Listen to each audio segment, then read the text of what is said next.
serious. What's the creepiest, scariest thing you've seen but no one believes you? Story 1. Didn't see it, but heard it. My friends and I got a cheap set of walkie-talkies from Walmart and we're playing around with them in the middle of the day.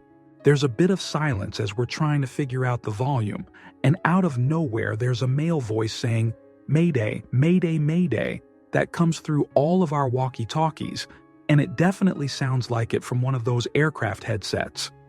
We try to answer back, but there's no response. I called non-emergency, but they said there weren't any reports of distressed aircraft or ships, and even if there were, they couldn't do anything about it. Alternatively, a couple months later, I saw a plane with an engine on fire go over my campus, but apparently no one else did. Answer.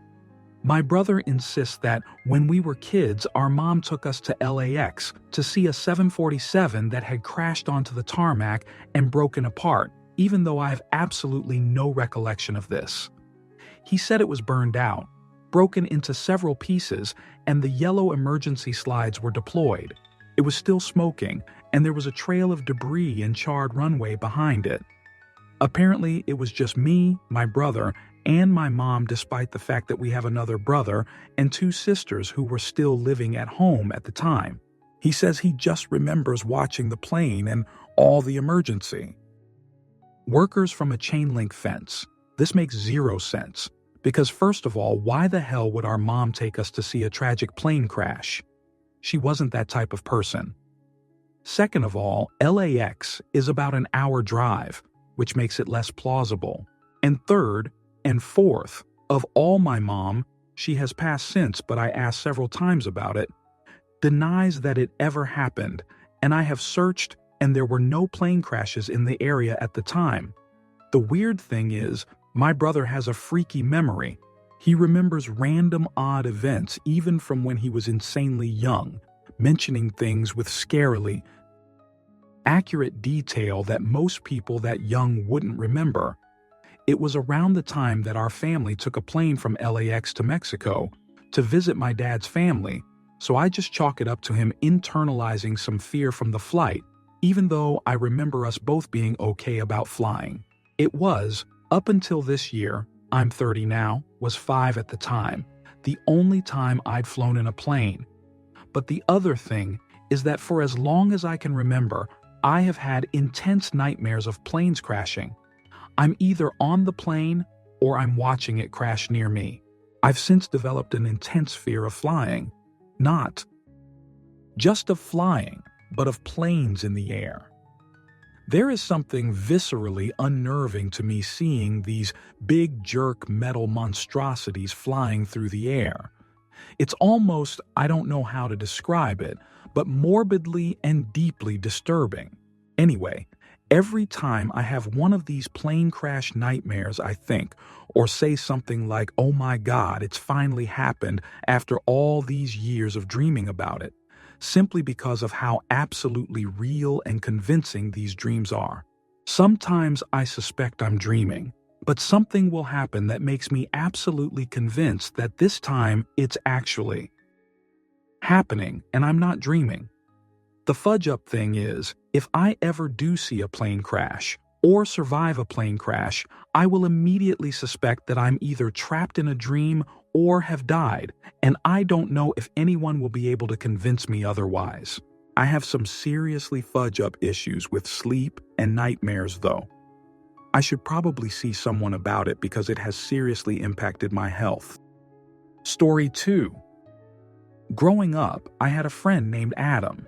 He was never able to come out dying the day, only right before all of us kids had to go home for the evening. Adam lived a few houses over, in a house with an overgrown yard. I met his parents once. They were very strange, didn't smile, and obviously didn't want me there. I remember Adam telling me that he was sick, that's why he couldn't play that much. He was a small boy, pale with dark hair. Eventually, Adam stopped showing up altogether, and I eventually moved on, though I do remember going to his house a couple times to see if he could come play. And his dad just gave me this look before closing the door in my face. Later in life, I asked my sister if she remembered him. She doesn't, and according to my parents, that house was empty the entire time we lived there. I don't know who Adam was. I don't know why I so vividly remember him and his parents. As far as I can tell, he wasn't real. And yet, I have perfect memories of him and his parents. Answer: there are about a dozen conditions and diseases that can make people so photosensitive that they cannot go out into the sun. It's not a stretch to think that that kid, if everything else just happened to be true as you remember it, had one of those conditions. Additionally, if the house was meant to be vacant, it's possible that family could have been squatting there, at least temporarily, and that would explain why they were not welcoming to having others around drawing attention to them. Story 3. When I was 7 or 8, I would have a reoccurring nightmare that one of my dolls came to life, played with me, and then would try to pull me into my closet with her. I'd follow her into the closet at first, but then she'd show me this little door at the back of the closet and my heart would start to race. I don't know what it was about that door, but I knew something bad would happen if I went through it. I'd start to struggle and try to pull away, but the doll was too strong and would start pulling me through the door. At this point in the dream, I'd always wake up screaming. The worst part was I had night terrors, so sometimes I'd wake up standing next to my closet. Every night before bed, I'd make my parents make sure there wasn't a little door at the back of my closet. There never was. Anyway, I was talking to my mom the other day, and this dream came up. I'm laughing about it and how ridiculously paranoid I was about dolls in that closet. But my mom gets really quiet. She tells me the creepy part of that dream wasn't the doll. It was the fact that there used to be a little door at the back of the closet. But when I was 1 year old, they remodeled the house and put a wall where the door used to be. There's no way I could have remembered that door. But years later, I kept dreaming about it. None of my friends believe this story, but I swear it's true. Story 4. I grew up on a 2-acre home with plenty of trees and room for an 8-year-old to run around. Our house also was heated in winter by a wood fireplace, so we would periodically cut down one of our own trees to save money. Well, for about 2 years, there was a stump less than a foot tall near the house, and at least once a day, without fail, I would see someone standing on the stump. Usually it was out of the corner of my eye, but once or twice I looked directly at him. I always looked away quickly, because it startled me and he was gone. But my sister says she experienced the same thing. Nothing ever came of it, though. Story 5. Ooh, I have a story. My husband, then Buff, and I were laying on his trampoline one night, looking up at the stars and shoot, when all of a sudden a chunk of the sky starts moving, billowing. It looked like a green screen shifting and had to be a few miles wide. We both saw it and still have no fudge idea what it could have been. Story 6. This happened to me last year, and I fully understand why no one believed me because it sounds ridiculous. Every morning I need to wake up at 5 a.m. to get the 5:30 bus to the train station to go to university. I had to be there by 8 a.m., but I like to get there half an hour early. To get to the bus stop, I have to walk down this bike path and under this bridge to get to this quiet back street road. There is fudge all light on the bike path. This street is dead quiet. The right side of the road is a continuation of the bike path, and the left is a normal footpath with a long green hedge. 1. Morning.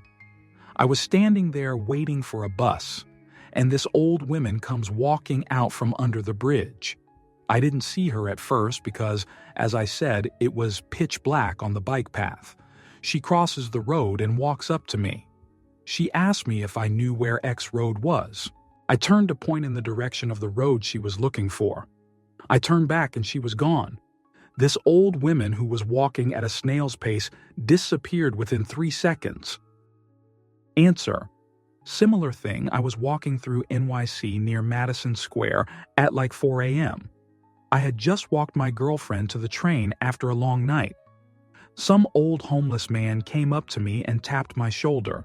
I had headphones on and I turned around, took them off, and apologized that I didn't have any spare change or cash on me I could give him. He said, "No, I don't care about that. I just want to know, are you okay?"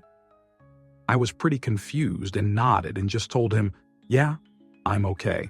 He made sure I was and smiled with the utmost kindness in his eyes and face, and he walked away. When I turned back to look at him out of confusion, he was gone. Weird part is about a year later is when my girlfriend and I got into a pretty sad disagreement and broke up on that same block. Didn't even realize it until months later. Story 7. All right, buckle in. My neighbor was dying of a heart condition about 6 years ago. He knew he was, so he was giving away his valuables to people he trusted with them. Neighbor gave me his tackle box. He loved to fish. I would see him come home from fishing every day and he'd just sit on his porch and skin fish. I just put the tackle box in my closet and didn't really do anything with it since I don't fish.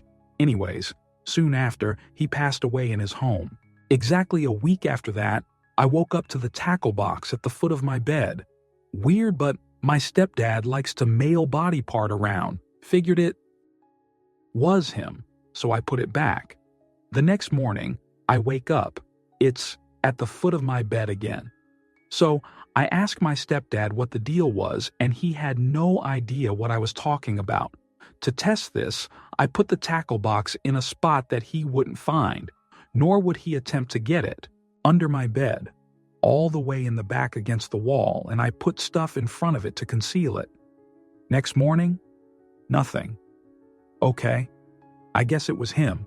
Didn't give it much thought after that. 3 days pass, I wake up one morning and there it is, at the foot of my bed. Fudge. Now I'm starting to freak out. So I did what any rational person would and I went fishing with it. After I went fishing, I put the tackle box away, and it hasn't moved since then. It's still there. Story 8. About 8 years ago now, I was taking a drive out to Kansas from the East Coast. I was with a friend, and we were going out to see her grandparents. Once we were about 2 hours from the grandparents' house, my friend starts outlining standard operating procedures of seeing things in and around her family's home. She seemed a bit panicky when going over everything, but I managed to calm her down. I'm skeptical of everything and assured her that the things she had seen when she was a small child were just manufactured in her imagination.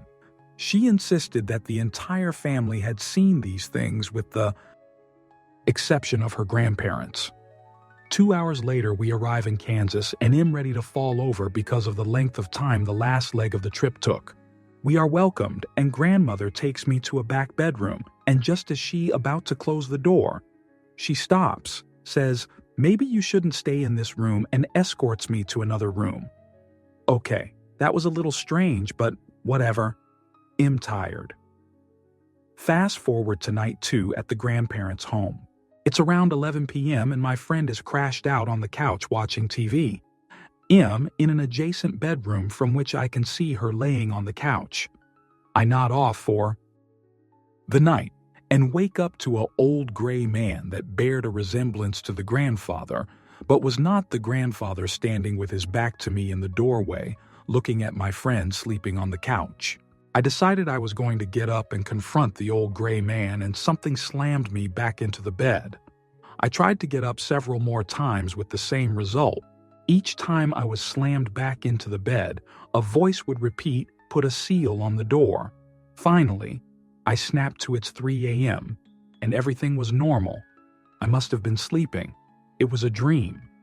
No old gray man and my friend was fast asleep. So I start pacing around the room trying to decide how I feel about what had just happened. I glance over to my friend, her eyes are open, and she says, "You seen it?" I say, "Get in the car. I can't be here right now." We spend the next 4 hours sitting in a Walmart parking lot talking about the history of her experiences in that house and comparing to my own. Okay, my nerves are not on fire anymore, and we are heading back to the grandparents' home. We arrive and they are waiting for us inside. I tell them exactly what happened to me and I get, "Yeah, that's strange. We usually do seal our doors with a prayer at night, but with all the excitement, we just must have forgotten. All the children have mentioned stories of things, but we have never seen them. We are sorry you had to go through that. I'm really not sure what I seen or experienced that night, but when I tell people, they get that look of skepticism. It's obvious they don't believe me. My conclusion is that the experience was indistinguishable from reality in the moment. I don't know what that means, but it changed the way I look at things." Story 9. This makes me sound fudge crazy, but anyways, X200B. It was a warm summer morning back when I was a kid. I was standing in our hallway, putting on my shoes, when I randomly peeked into our living room and saw a see-through male figure surrounded by rainbow-colored light standing right in the middle of the living room. He was reading a book and didn't seem to notice me. I thought it was weird, but I didn't feel scared or anything. It felt like the room was filled with a warm, loving energy, if that makes sense. I kinda just shrugged it off and went about my day, probably because I was too young to really understand what I'd seen. A few days later, when my mom tucked me into bed, she read me a bedtime story about a kid who meets an angel or something like that. Don't remember the story exactly, but what is interesting is the author's description of what that angel looked like. It was exactly the same as the strange rainbow man I had seen in our living room a couple of days before.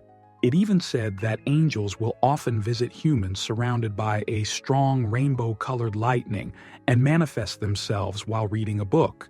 X200B. I casually blurted out, "Oh, I've seen an angel then." And my mom was like, "You have? That's great." And we didn't talk more about that for a while until one day where I randomly asked my mom if I could see a picture of my granddad who died unexpectedly while my mom was pregnant with me. She found an old family album and we looked through pictures of my parents' wedding that happened exactly 1 year before I was born. There was a picture of 3 or 4 people sitting together, laughing and having a great time at the party. I immediately pointed out the guy who sat in the middle and said, "How funny. He looks just like the angel I saw," and my mom's face turned white as a ghost. She was just about to tell me that this was indeed my deceased grandfather, who I never got to meet. I'm very convinced it was him visiting me. Story 10. Just after high school, maybe 6 months or so after 9/11, I was a van driver who drove the meals for Meals on Wheels to the place where they get packaged up and taken for home delivery. Anyway, the delivery van only had AM/FM radio, and I was listening to 92.5 FM. When all of a sudden, the station cuts out, and a transmission that I can only describe as an American version of a number station began playing. It was seemingly random numbers followed by a long period of the same phrase repeated over and over again. The phrase was, "They took the crosstown bus," over and over again. None of the other. Drivers heard it, but man, was it creepy to hear. Eventually, the regular radio station came back on and they never mentioned anything about it. Story 11. The scariest thing I saw was at the age of 16, I woke up early in the morning, 4:30-ish a.m. Me and some friends were supposed to go on a road trip for the weekend. We had a long AF ride to one of the stops we wanted to visit and didn't want to be there too late. I look out my window and it's still a kinda dark outside. I walk downstairs and see wet footprints all over the house, and suddenly a big man, like 6'7", I was around 6'1" at the time, just bolt past me and out the front door. Not really creepy, but I shat at least 5 bricks and bolted upstairs to my dad. Nothing got stolen, but things were scattered all over the house. Answer: this happened to me, except I came home early from school and I caught them in the act. Two skinny guys in all black with masks. Didn't seem to have any weapons. I was like 9 and had no idea what was going on, but I remember them saying, "Oh shoot," then they all kind of looked at me, and one said, "It's a kid," and they all just bolted. It really felt like a scene from Barry. I called my mom and she called the police, and the police never found them because I told them absolutely no information because I'm a fucking idiot. We then changed all the locks, put an extra deadbolt on the front door, and that's the story of how my family became gun owners. Story 12. Once saw a giant fireball in the sky. It was enormous, bigger than anything I've ever seen, and kept going north across the hills in the horizon. Turned around to talk to my neighbor who also saw it. We had no idea what we were looking at, but suddenly it was gone. We're talking deep impact size right before it hit Earth. We all should have been dead. Don't know what the hellfire this was, but I know what I saw. Around summer 2001. Story 13. This was 4 years ago. As I was walking on the sidewalk on a busy afternoon, I saw a suspicious boy man about 18 yo. He was 10 meters away and walking what it looked like towards me. I kept my eyes on him despite the fact that he wasn't looking directly at me. His eyes were roaming, jumping from an object to an object. As we approached one another, half a meter away from each other, he takes out a knife and tries to stab me in my left side. He wasn't really fast, so I easily dodged it and immediately turned to see who is he, or if he is trying to stab me again. To my surprise, he continues walking, and after a couple of meters, he stops, turns around, smiles, and gives me thumbs up. Then he continues walking in the opposite direction. Till this day, I don't know who he was, what he wanted, and even my family doesn't believe me. Because if someone wanted to stab you, you can't stop him. You aren't experienced enough to dodge it like that and something of that kind. Edit. Thank you for the rewards. Those are my first ones, so I don't know what do they do. Thank you. Answer. You can move faster than people think in reflexes. I dodged a spring-loaded ball bearing that shot out of handle detent from like a foot away at work. I don't even remember seeing it fly out. Just saw it fly past me after moving. Pulled a back muscle doing it. The brain is perfectly capable of spotting danger and moving you out of the way without conscious intervention. Story 14. I spent one summer in high school living with my aunt and uncle and keeping their 7-year-old daughter for them during the day while they worked. I was up late one night watching TV in the living room. The living room was right off of the kitchen, separated only by an L-shaped bar. I saw my cousin, out of the corner of my eye, walk down the hallway from her room into the kitchen. It was way past her bedtime, so I told her she needed to go back to bed. When I didn't hear her answer, I got up and walked around the bar and into the kitchen. There was no one there. I checked under the bar to see if she was hiding from me, and there was no one there, and nowhere else she could have gone from the kitchen. I walked down the hallway to her room, and she was fast asleep, snoring, so there was no way it was her. It baffled me and freaked me out, because if I didn't see my cousin, who was the little girl that walked into the kitchen? Several years later, I was talking to my aunt, and she nonchalantly brings up the ghost in her house. I laughed it off, and she said, "No, I'm serious. We have a ghost. Your uncle and I both have seen her and heard her. We call her Giggles because we hear her." Giggling. We usually only see her in the hallway before she disappears. All of a sudden, I remembered the disappearing girl in the kitchen. I asked her what her ghost looked like. She said she had blonde hair with braids and wore a white dress. My cousin is blonde. On the night in question, I thought I'd seen my cousin in a nightgown walk down the hallway, but apparently it was the ghost that resides in my aunt's house. Answer. My aunt and uncle has something extremely similar to this happening at their house. My cousin's toddler walked into their bathroom one day, and she saw a lady with a white dress standing there. She told my aunt and cousin about it, And apparently, my aunt had seen the same thing a few years before. Stuff like this gets me shaken, and the fact that some of my family has experienced paranormal activities really gets me spooked. I'm scared shitless reading all these comments, BTW. Story 15. As a Marine, I used to have the graveyard patrol shift at the Beirut bombing memorial. Part of the memorial is dedicated to a veteran's cemetery. Oddly enough, I never,